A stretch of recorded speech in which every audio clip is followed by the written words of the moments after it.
Hi, I'm E.D. Lewis and welcome back to my channel. Before we get started, you know the drill. Hit that subscribe button down below and please like this video and please leave a comment. I love to read those comments. So please leave a comment. Hopefully it's something nice and even something inspirational. You know, we really need that right now. And also, before we get started, I just want to remind everybody that Earth Day is coming up. It is less than a week away now. It's on Wednesday, by the way. This coming Wednesday, the 22nd of April. So, I hope everybody's safe out there. I hope everybody's not being too stir-crazy. We actually have a Nocturnal review this time, because it's nighttime. And I'm trying something interesting with the lights. I have this interesting little light down here. So, I hope it, you know, adds a spooky vibe. So, anyway. So I want to explain what we're doing this time around. This time, I'm doing something that's not Gothic. It's a horror story, a horror sci-fi story, but it's not Gothic. So, we're returning to H.P. Lovecraft. Now, this review, excuse me, when I came with this review, originally I was just going to review a movie. And then I thought, no, I should review the short story and the movie. Because the movie is still really new. It just came out like last month or something. Either last month or in February. I'm not sure which. Can't remember. So it's still fairly new. And I thought, well, I could do a video on the short story and the movie. I thought, no, it needs to be two different videos. And then I thought, no, it'll do best as just, you know, put them together. So, my main focus really is the movie, which is, you know, H.P. Lovecraft's Color Out of Space, starring Nicolas Cage, directed by Richard Stanley. But I'll also be doing a review on the short story. And I know I've shown this book before. This is a collection of short stories by H.P. Lovecraft. It's the best of H.P. Lovecraft. Blood-curdling tales of horror and the macabre. Introduction by Robert Bloch. And, of course, you can find this short story in other collections that are H.P. Lovecraft. It's usually in, like, you know, it's in several. It's not in all of them, because I have some other books that that are H.P. Lovecraft that don't have this story. And this is the only one that I know of that I have off the top of my head that has it. So, but anyway, we'll be doing both, and I'll start with the short story first, and then I'll talk about the movie. So, it's a little darker, so it's hard to see my notes. The story is a horror science fiction story. It was published in 1927. And the story starts with a surveyor from Boston who comes to the town of Arkham, which is one of H.P. Lovecraft's, you know, landmarks in his stories, is the city of Arkham, to check out the land for a possible reservoir at a place called Blasted Heath, which is like west of Arkham, or on the west side of Arkham, something like that. The place is very devastated. The land is very devastated itself because of something that happened years earlier. He tries to investigate what's happened, but the townsfolk won't tell him anything, and they just kind of shun him, and they shun the area. They're terrified of it. So it's kind of that typical, you know, scary place. You know, everybody keeps away. They keep to themselves. They don't want to talk about it. And, so he finds this crazy guy who knows what happened. His name is, I'm not really sure how to pronounce it. It's Ami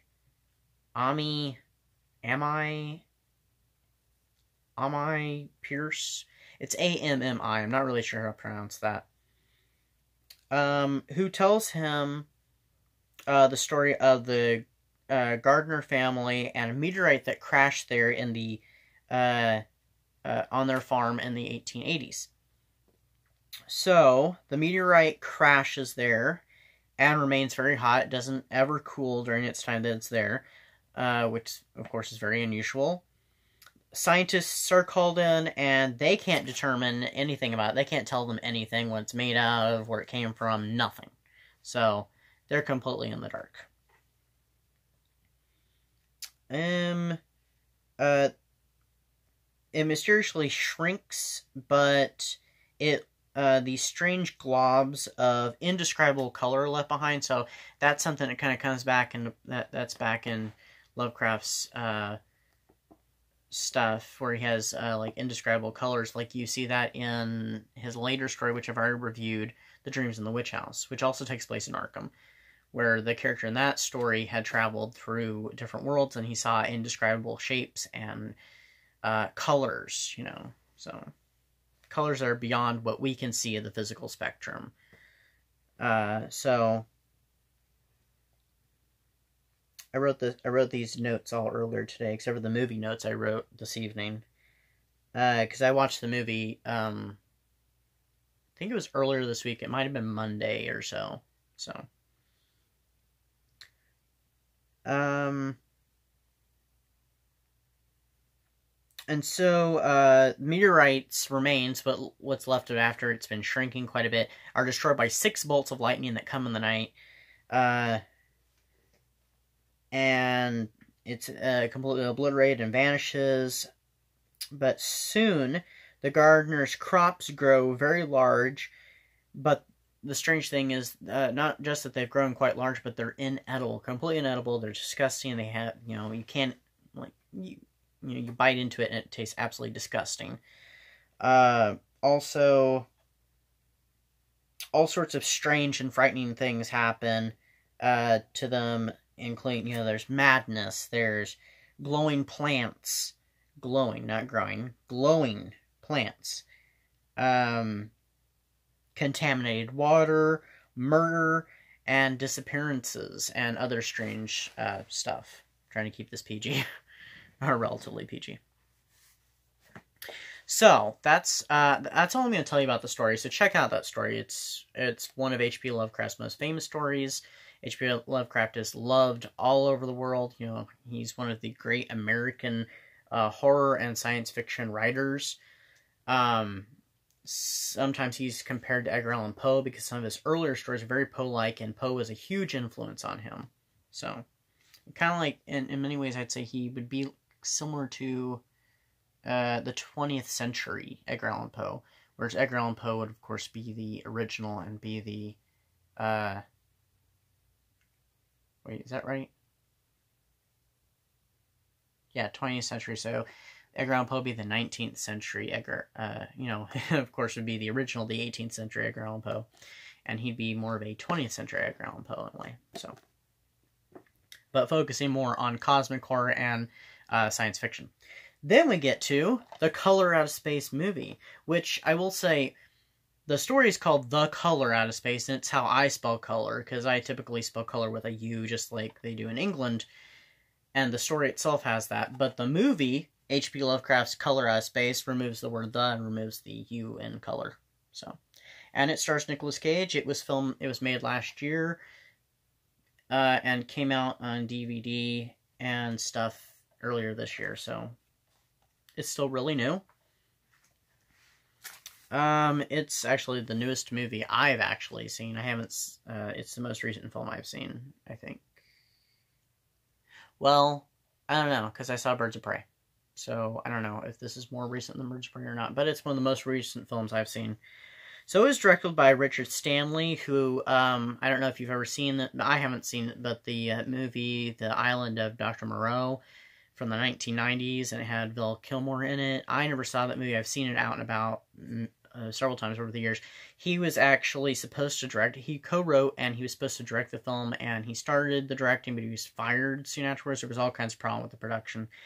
So, he hasn't directed a movie since. He was fired shortly after, and it was finished by a different director, so he's not even credited as directing it. But he has directed this movie, and he's done a great job, I will say right up front, you know. So I'd like to see more. And he actually has said that he wanted to do a trilogy of Lovecraft films, this being the first one, and the next one, the Dunwich Horror. But anyway, Stanley has a special kind of place for Lovecraft in his heart, because he read Lovecraft as a child, and his mother, who had cancer when in her declining years. I'm actually quoting here a little bit. He read her lots of Lovecraft as she was suffering through cancer and stuff, and so Lovecraft has a great deep meaning for him. And so it's kind of a, connection with him and his mother, and so. And so the movie tells mostly the same story, surveyor coming along, except for it takes place in modern day, and the events are happening at the same time, and there's no flashback to it, so. It tells, like I said, pretty much the same story, but with bigger character development and some new and creative episodes that the characters have to deal with. And so, there's this daughter named Lavinia, and I liked her almost immediately, and she was, I think she was a pretty interesting, likable character. And she seemed to be the one that was, like, the most normal out of the family, somewhat, anyway. They were all strange, but to me, she seemed like the most normal, and her eldest brother, who I'll talk a little bit about, seemed also almost the next most normal, next to, the mother, if you just talk about the children. So, Lavinia, who practices Wicca, but she also uses the Necronomicon in her practice. And if you know anything about the dreaded Necronomicon, which was created by H.P. Lovecraft as a literary device in many of his stories, you know that always does not go well. So, but she's using her Wiccan practices mixed with a little bit of stuff of the Necronomicon to try and help her mother, who is suffering from cancer. And also, she very much wants to get out of Arkham. She hates the place. She does not want to be there. The surveyor was not named in the short story, but he is named in the movie.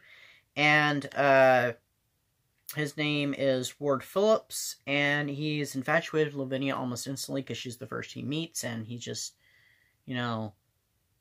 he tries to kind of, like, make a connection with her, but it doesn't pan off right away, but he's very infatuated.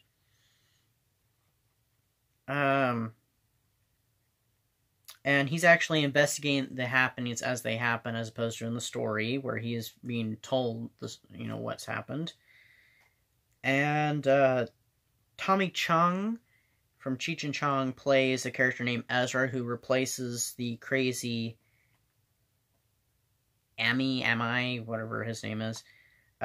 He's a stoner and an old hippie, but he seems to know more about what's going on than anybody else.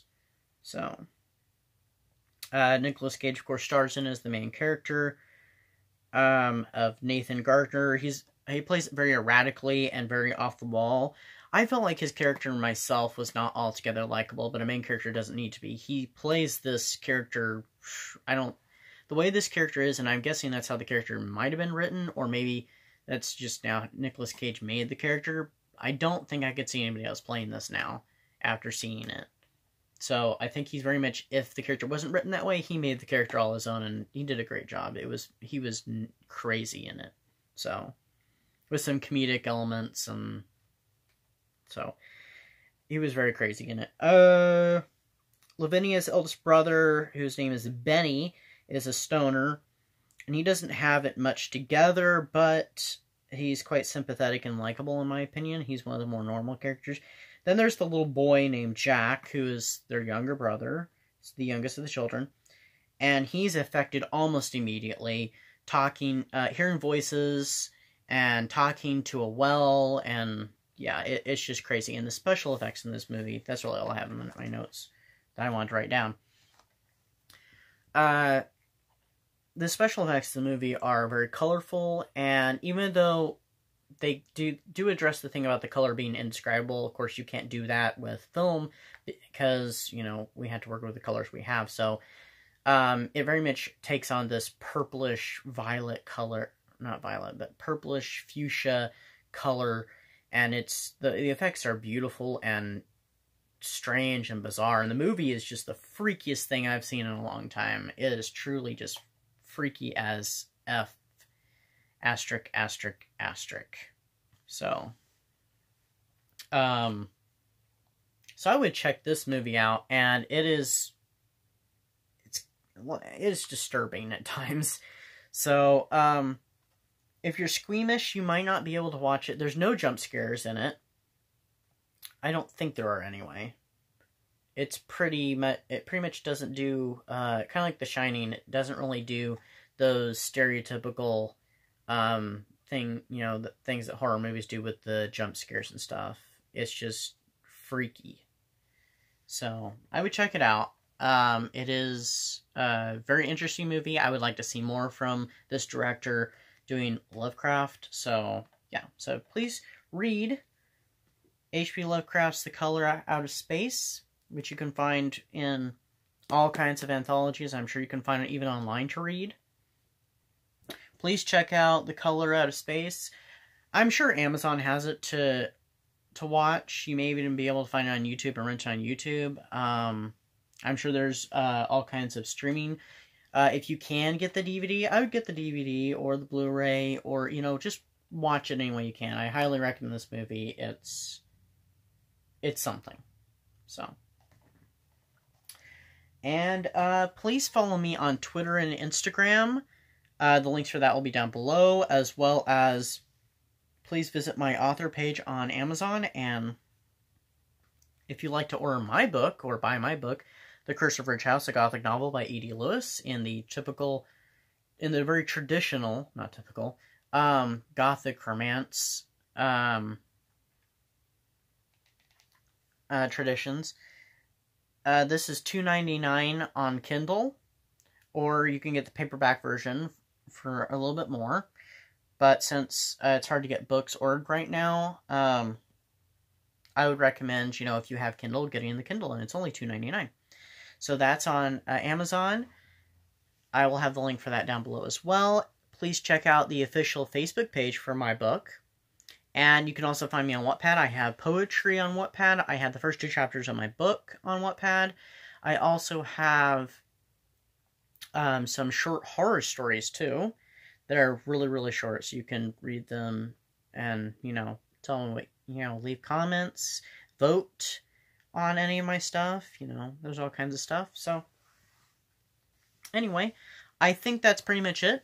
I'll be back here before too long, probably, with another review. I don't know what I'm going to review next. I'm finishing up another book, reading another book, and so, yeah.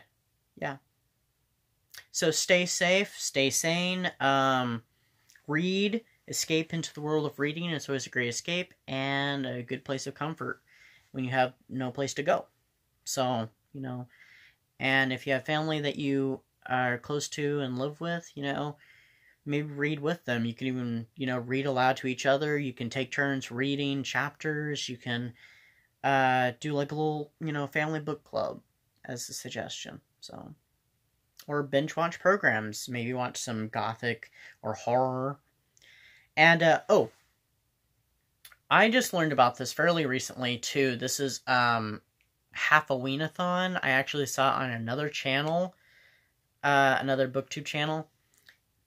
And I guess it originated with this Spine Breakers, I think they're called, where it's halfway to Halloween, and that is, the event is going on from April 24 to April 30.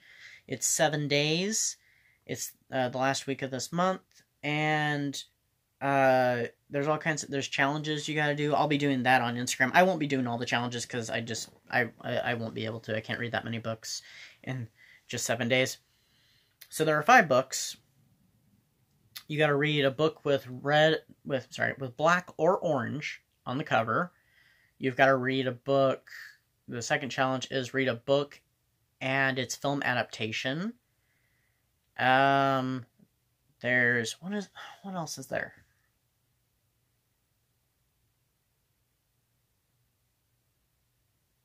There's the one.